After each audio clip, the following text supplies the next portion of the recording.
morning, Charged Up Studio listeners. I am so glad you're here with us once again today. This is Dana Olivo, your host and CEO of Marketatomy LLC. Today, we have a very exciting guest with us in this studio. This gentleman has not only served our country as a Marine, but he continues to serve as a mouthpiece for veterans and entrepreneurs through his business, Warrior Enterprises, and his podcast, The Warrior's Voice. He is an international best-selling author with his book, The Warrior Entrepreneur. But that's not all. Last year, he was a Wyoming City Council Member and has testified before the U.S. House of Representatives Small Business Committee. Wow. A man truly fighting for the small business entrepreneur. Please welcome Zachary Green to Charged Up Studio. Welcome, Zachary. Thank you so much for having me. I'm really excited about our chat today and get a chance to speak with your listeners. No, definitely. I'm really excited to have you here. So is it Zachary or Zach? Well, Zachary when I'm in trouble, Zach any other time. And if you use my middle name and Zachary, then I know I'm in really big trouble. Okay. Usually mom or dad are the only ones who do that. Or That's your correct. wife. Well, my wife first, then mom or dad. But yes, all three of them have done it multiple times. Oh, my goodness. Okay. So what is it about you that instills the dedication and commitment you have demonstrated through your career? You know, I think from a very, very young age, it's been this sense of wanting to serve others. And if I really unpack it, the psychologist in me, it's because I struggled a lot growing up. I had very severe ADHD. I had dyslexia. Went to 8 different schools from kindergarten through high school.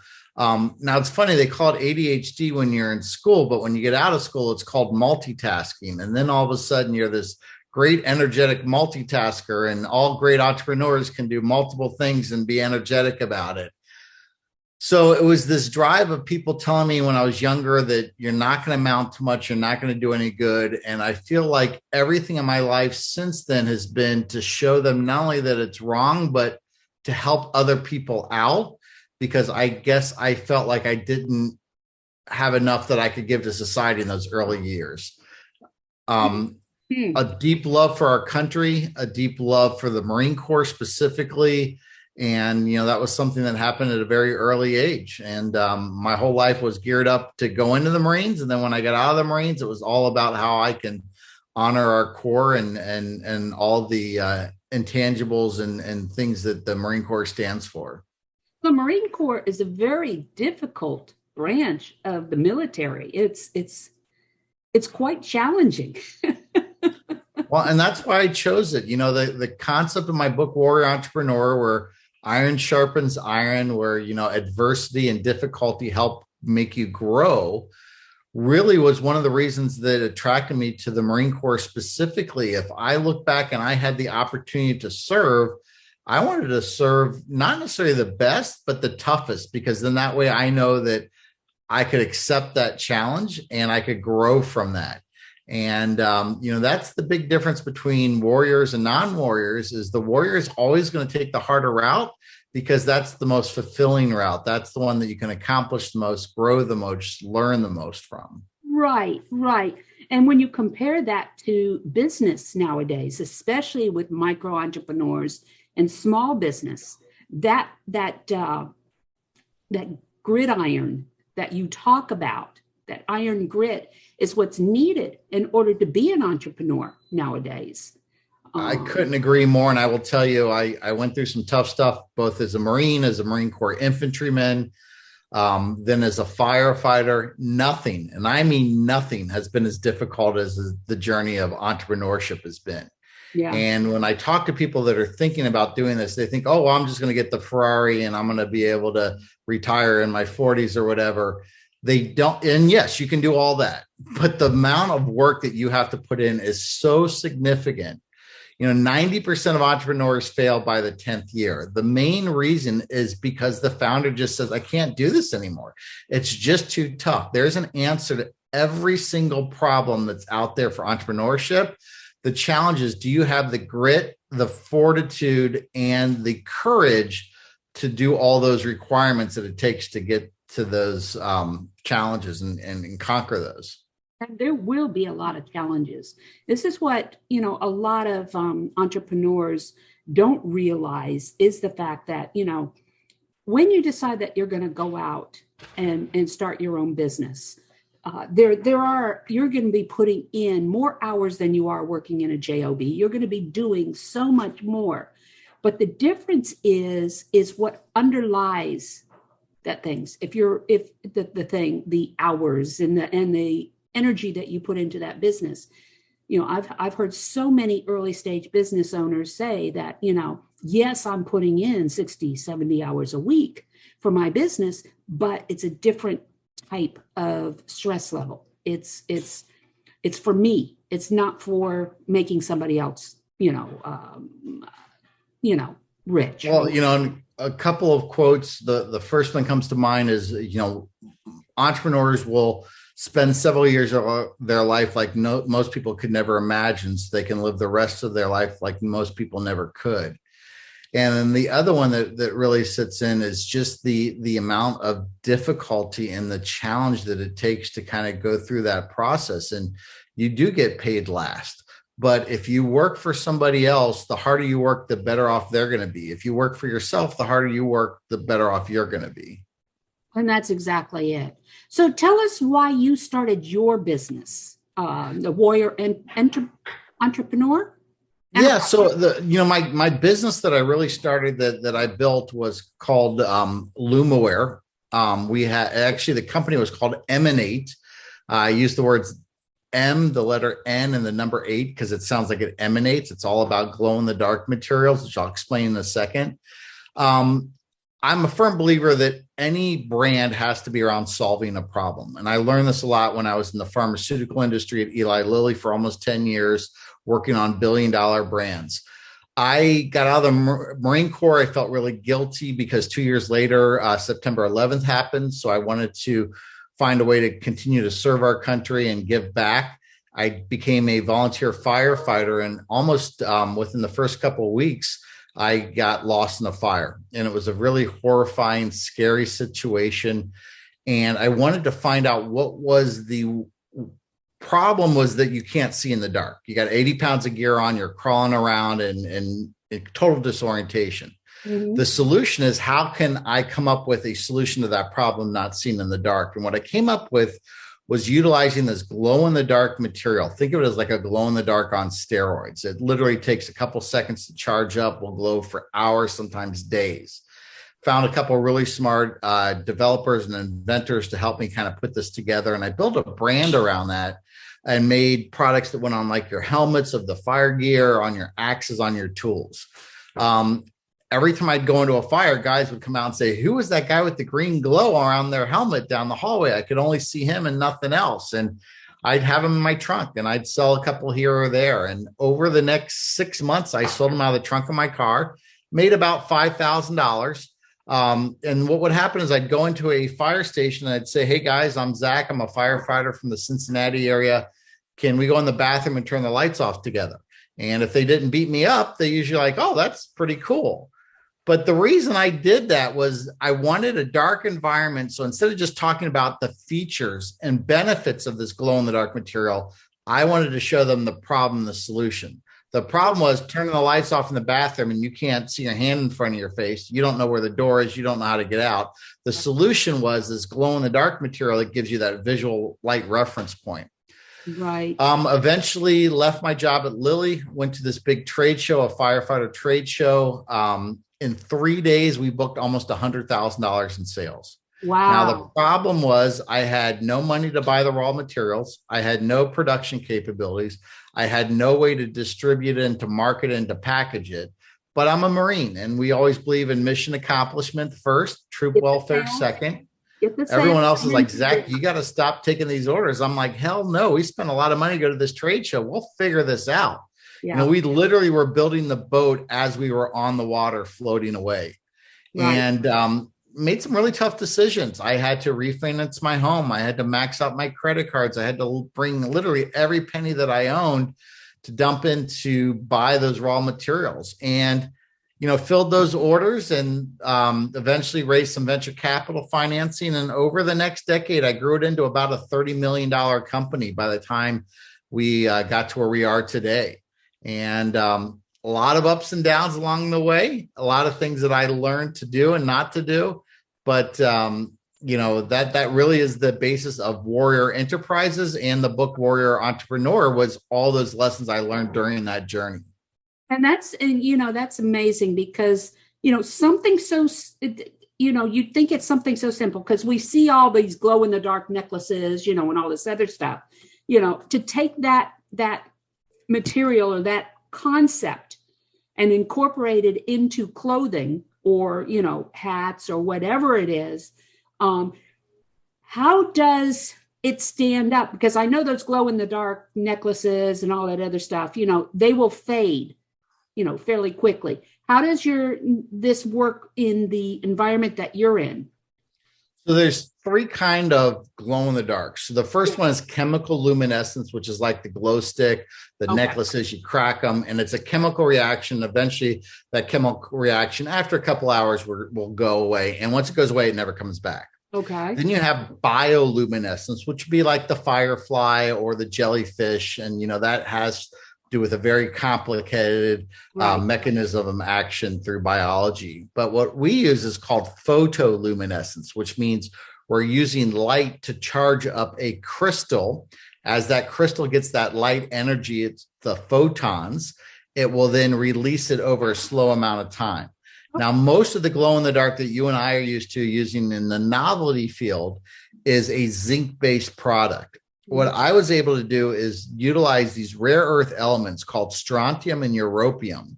Very expensive, very, very hard to find and to process, and suspend them in different carriers like silicone, epoxy, resins, plastics, vinyls, and get them to glow at an extremely high rate for a very long period of time. Now, the transition was, as I started to build my firefighter business, and I've got about 100,000 firefighters in 25 countries using our products.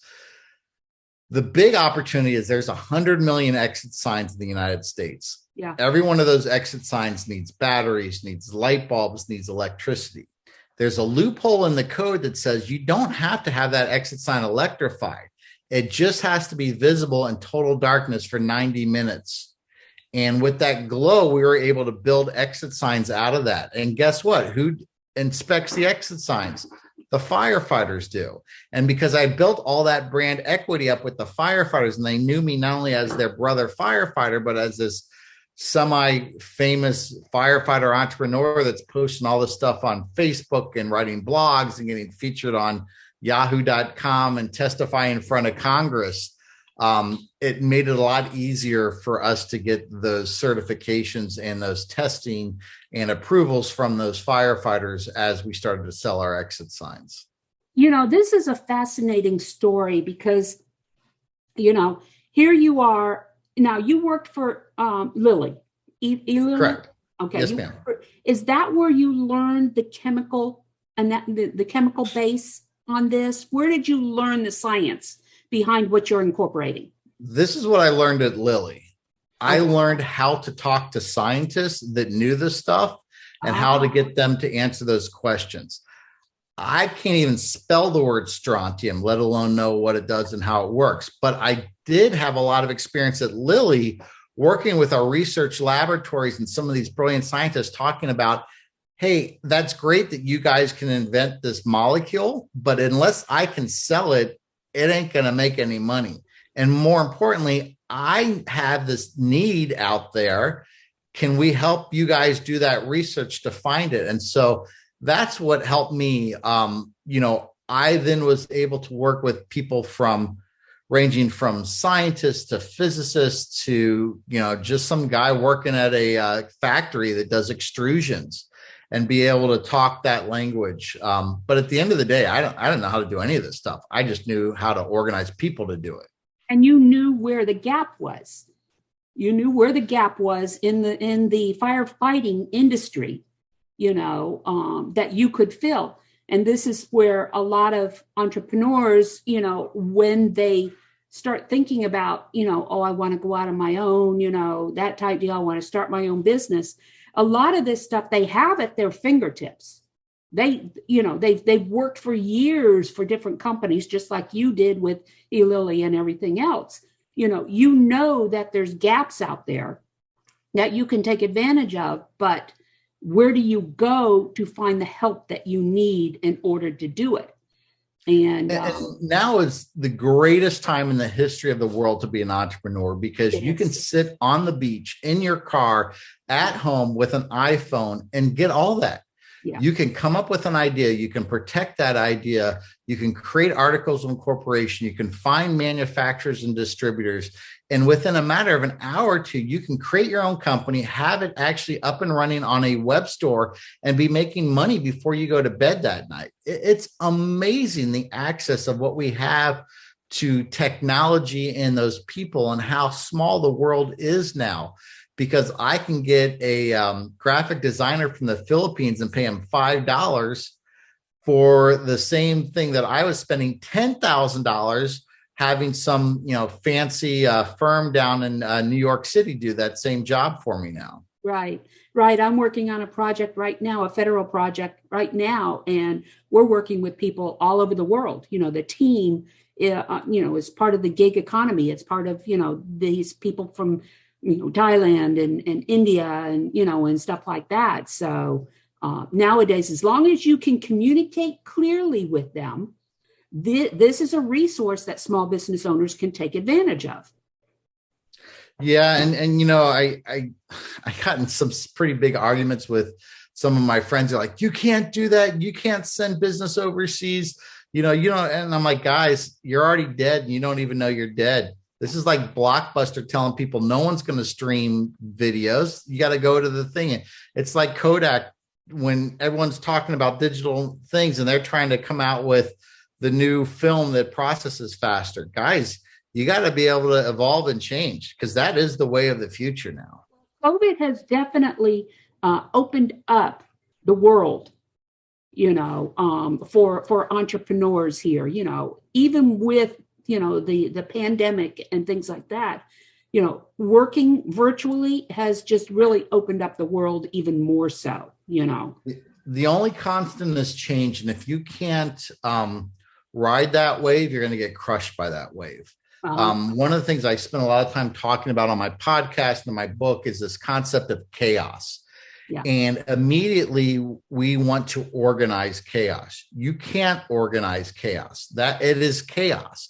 You have to embrace chaos and understand that volatility, and that it's just because something happened in the past doesn't mean it's going to happen in the future. And once you can make that transition to embracing chaos and mitigating chaos rather than organizing it and controlling it, the better off you're going to be. And the best example I can give is the business plan. Everyone's like, I got to see your business plan. Where's your business plan? I want a 40-page business plan written by an MBA. And I can tell you right now, the great philosopher Mike Tyson said, everyone's got a great plan until they get punched in the mouth. Yeah. Or as we said in the Marine Corps, no battle plan survives the first shot downrange. Yes, you have to plan. But the reality is a good business plan can be written on the back of a napkin. A good business plan should be on a whiteboard and not on some crazy spreadsheets and other type of stuff, because your ability to adjust and change is going to make you successful, not your ability to stick to a business plan and being very rigid and not embrace all the stuff that happens, that's going to happen, that you don't know what it's going to be. I'm a strategist by trade. And most people think strategy is all about rigid. It's all about rigid, and it's not. When you look at it, a strategy is anticipating what could go wrong. And like you said, you mitigate, you come up with different strategic roadmaps or journeys that you could take to mitigate what might happen. Now, COVID was something we could not anticipate happening, But there are other things that we can, economic recession. It's generally it's a 10-year cycle. So Those kind let's of talk things. about COVID for a second and what we did and where my entrepreneurial and warrior entrepreneurial attitude came in. So first of all, let's back up for a second. The warrior journey that I talk about a lot has really three parts. The first part is adversity and challenge. That's that iron sharpens irons. That could be the adversity you had in corporate America. It could be the challenges you had of either losing a previous business or something. You're going to learn from that. The concept of failing forward and learning from that. Exactly. Oh, I love that. But at some point in time in your life, you're going to have this crucible. And this is the biggest crisis of your life. Now, the crucible could be death of a family member. It could be a divorce, of alcohol or drug problem. Or in my case, my crucible was running out of money and almost thinking I was going to have to file for bankruptcy. Mm-hmm. In that crucible, that chaotic point in your life, you're going to have what's called the abyss. And the abyss really starts to come into clear. Now, the great philosopher Nietzsche once said, if you stare long enough into the abyss, eventually the abyss will stare back. And what that means, it will consume you. If you're in that toxic relationship, if you're knee deep into that bottle or in the needle, the longer you're there, the harder it is to get away from it. In your business, if you're failing, the longer you're failing, the more you're getting used to that, the harder it is to get out. So what you have to do with the abyss is honor it, respect it, just though you would respect a big truck that's driving down the road. You're not going to spend too much time thinking about it. You're going to keep walking on that sidewalk, but you know that if you step out in the road, you are going to get splattered and be dead before you know it. But then you have to do two things to get through your crucible. You have to transform and you have to conquer it.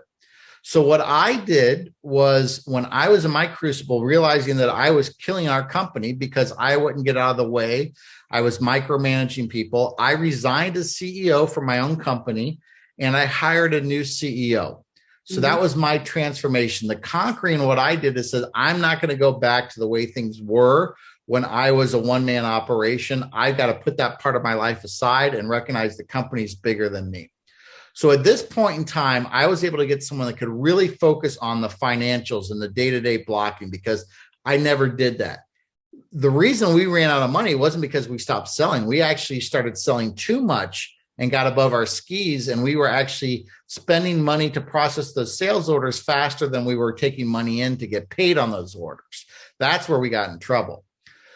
So now I'm focused, because I will tell you right now, most entrepreneur and founders are really shitty CEOs. They don't really do a great job at it, because we're all about innovation and creativity and not those skills that you need to run a business, not start a business. Big difference of dedication, attention to detail, and focus.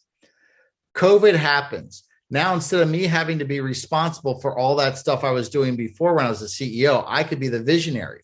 And what I realized is, when we make our exit signs, we use these big, sheets of plexiglass that was almost the size of a drywall. And instead of cutting it into an exit sign this big, we started cutting them into larger signs.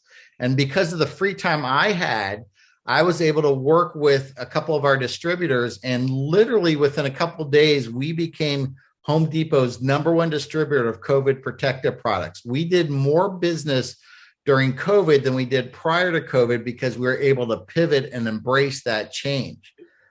Right. A non-warrior would come back and go, oh my God, we don't have a new business plan. What are we going to do? We can't sell any exit signs. The firefighters aren't seeing us.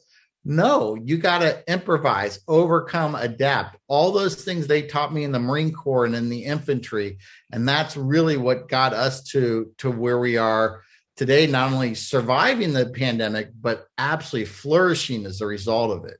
Yeah. No, you're absolutely right. Being able to take a step back and take a look at where things are in situations like COVID. I did the same thing. I was, as a strategist, a lot of what I was doing was one-on-one. Well, naturally, when COVID started, it stopped, but what I did was I took the next 20 to 24 months and built an academy, taking all my IP and putting it in there so that they could do it online, that type deal. So yeah, it's, you have to be able to pivot. You have to be able to pivot. You talked about, I was laughing when you were talking about the truck, and stuff like that, because I was down in Brazil back in 11 and 12, and was actually hit by a bus down in Brazil. And so, how that was my crucible.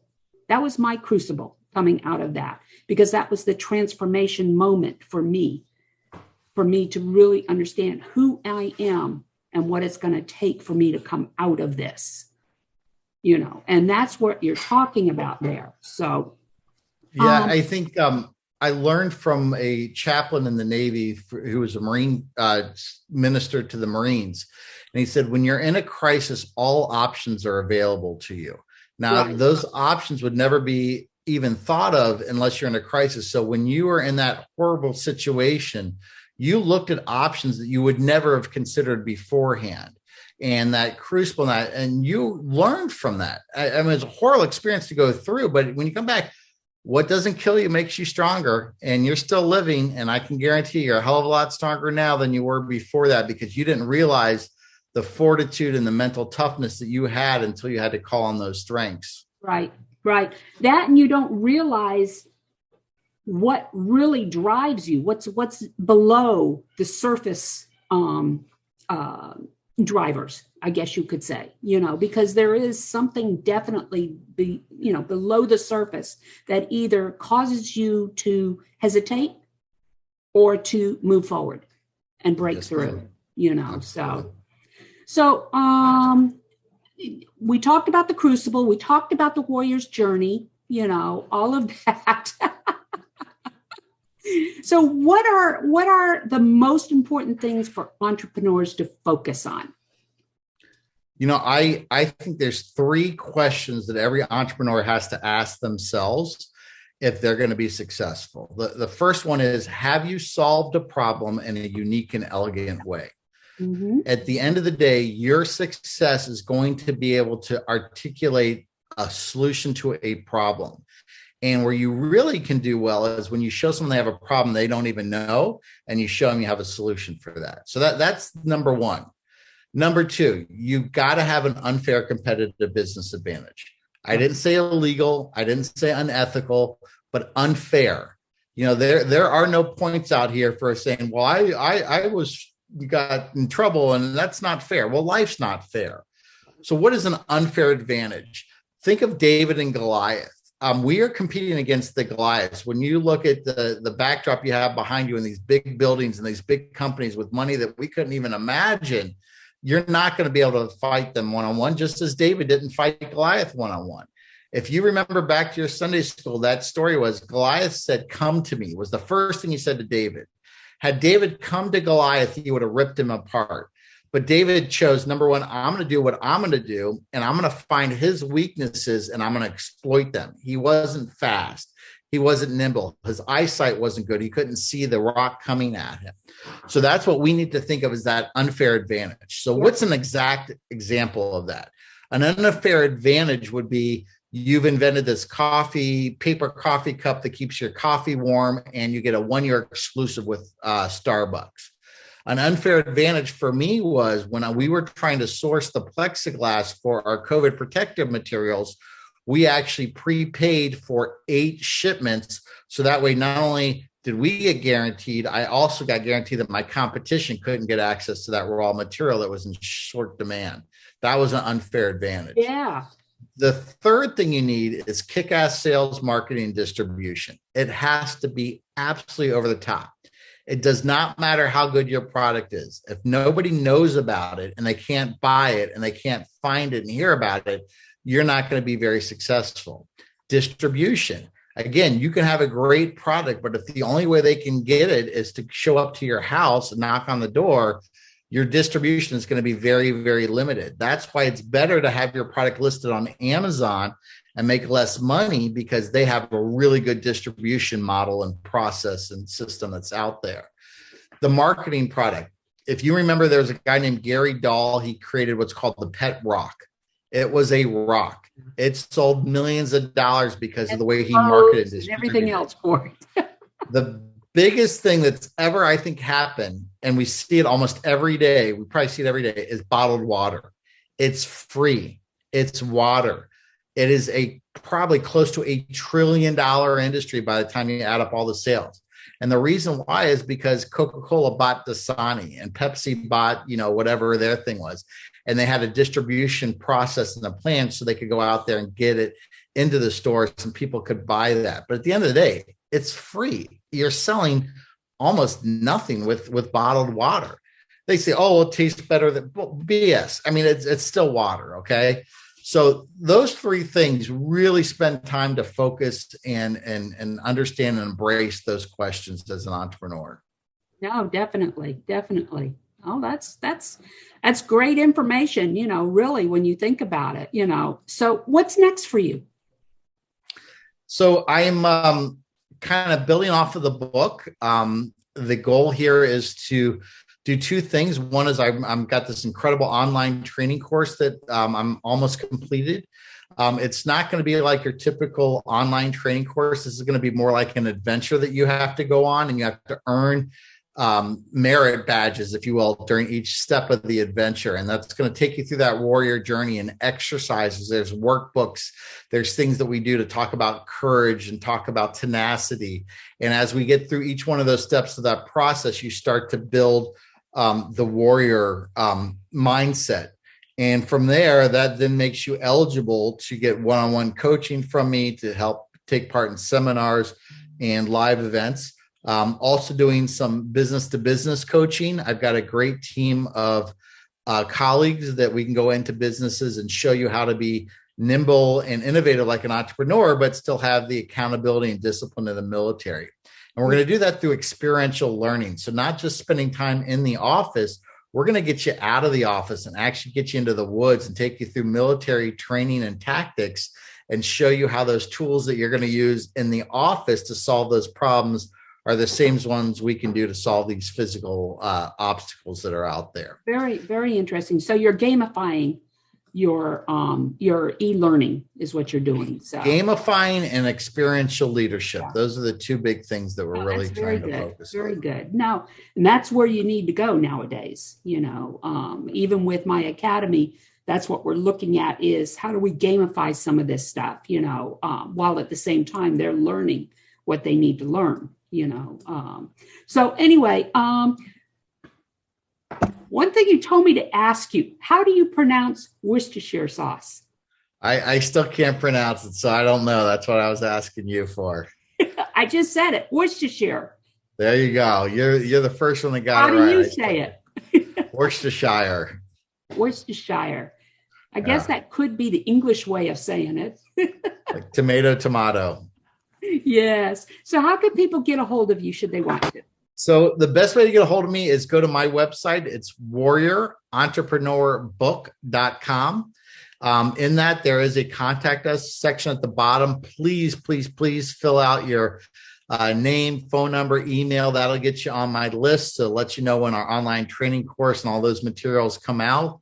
Also gives you an opportunity to spend some time with me if that's something you wanted to do. And I love doing keynote speeches and lectures. So I that's one of my big passions and do a lot of that. The other way is LinkedIn. And then finally, email ZacharyLGreen@gmail.com. And, we can kind of keep in touch from there. All right. No, that it's ZacharyLGreen@gmail. Yes, ma'am. Okay. And I'll be putting that into our transcripts and things like that. So, all right. Great. All right. Anna, it's been a real pleasure to speak with you today. No, it definitely has. And I'd like to talk more down the road when you start getting your e-learning, your course done and things like that, because that's what we're into is the e-learning and the online course development. So definitely. Well, I would absolutely love to do that. And the way that this course will come about, originally was set up just for entrepreneurship, but this really isn't about entrepreneurship. It's just about having a successful life and applying these tools and tactics to everything. And instead of feeling sorry for yourself because bad things happen to you or challenges happen to you, I want you to be proud of it, because that's what shapes you into the character and the person that you are. Very good. Very good.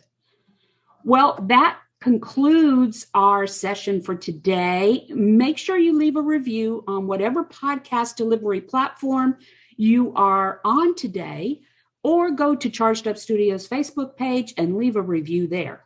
If you want to learn more about the different topics or skill sets associated with growing a successful business, visit our online learning academy, marketatomy.academy. I look forward to talking to you again once more next week, where we'll have another exciting episode where small businesses get charged up for success. Until next time, goodbye.